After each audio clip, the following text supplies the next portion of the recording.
상악 수술을 한다고 할 때 우리가 주로 움직일 수 있는 부분은 이 치아를 포함한 이 부분이라고 생각을 하시면 돼요. 버트레스라고 버팀목 역할을 하는 바깥의 기둥 같은 뼈가 있어요. 그래서 이쪽으로 이렇게 수평으로 절골을 양쪽으로 하게 됩니다.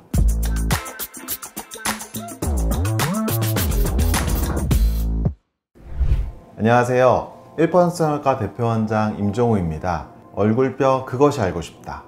지난 시간까지 양악 수술이 필요한 4가지 각각에 대해서 살펴봤었는데요. 그런데 말입니다. 양악 수술은 과연 어떻게 하는 수술인가요? 오늘은 상악 수술 방법에 대해서 먼저 살펴볼게요.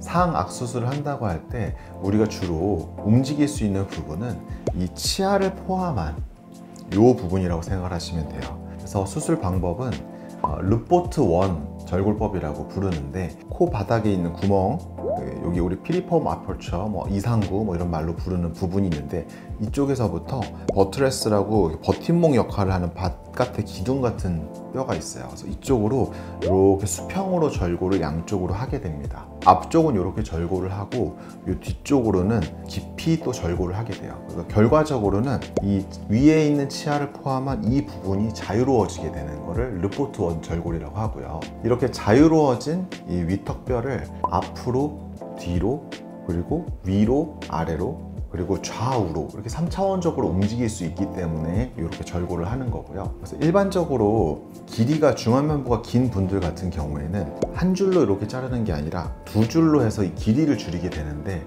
특히 이제 캔팅이라고 해서 이제 교환면이 틀어져 있는 비대칭이 있는 경우에는 이 수직 길이를 줄이는 양을 양쪽을 다르게 해서 캔팅을 교정하기도 하고요. 3차원적으로 이게 회전이 되어 있는 비대칭도 있거든요. 밑에서 봤을 때 시계 방향 또는 반시계 방향으로 이 턱 자체가 이렇게 돌아가 있는 경우가 있어요. 그러면 이거를 회전도 같이 시켜줘서 맞춰줄 수가 있기 때문에 앞뒤 이동뿐만 아니라 수직 그리고 회전까지 3차원적으로 가장 이상적인 위치에 위턱뼈를 위치를 시키고 고정을 하게 됩니다.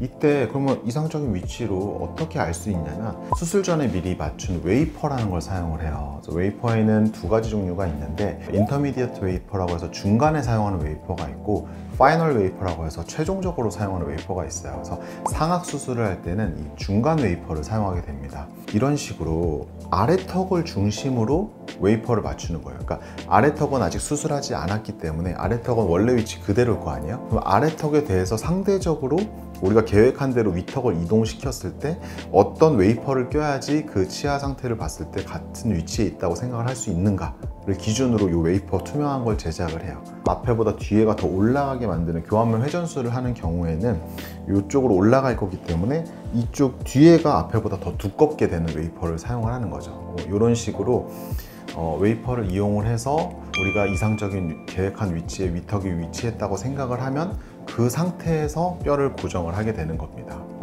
그래서 조금 어려운 내용일 수도 있는데, 일단 제일 중요한 거는 상악의 이 이동과 움직임이 사실은 전체적인 결과를 좌우하는 경우가 너무 많습니다. 왜냐면 아래턱은 이 상악의 위치에 따라서 자연스럽게 또 같이 변하는 게 상당하거든요. 그래서 이 위턱의 수술이 사실은 굉장히 중요하다. 그래서 여러분들이 양악 수술을 고민을 하실 때 내 수술 방법은 어떻게 이루어지는 것인지 전문의만큼은 아니지만 그래도 이해를 하시는 게 도움이 될 것 같아서 준비해본 영상이고요. 얼굴뼈 그것이 알고 싶다. 다음 시간에는 하악 수술 방법에 대해서 좀 더 자세히 설명을 드려보도록 하겠습니다.